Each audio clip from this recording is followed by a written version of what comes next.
Oh, es brennt! Eis, Alter. Es brennt so wie beim Hexenkessel.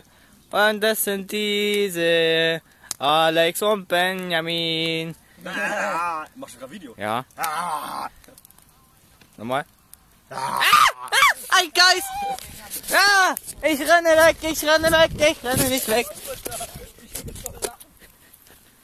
Ich habe einen Spreißel in den Finger. Aua. Gerade eben war es noch hell. Hell, es lodert hell. Oh, das war... Gerade eben war es noch hell, Alter.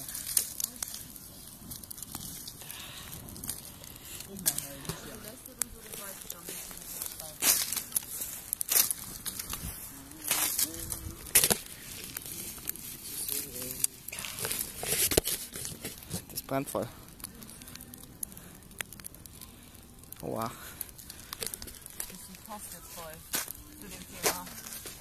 Boah, das war heiß, Alter. Und das brennt voll wie die verfickte Sau, Mann. Ist die verbrannt? Spreißel dann. So was? Ja, Hirsch, wir haben noch eine Pistette da. Mhm. Ja, Pistette. Was war die fetten Speichen in der Fresse? Finger. Ja. Nein, die Pistette.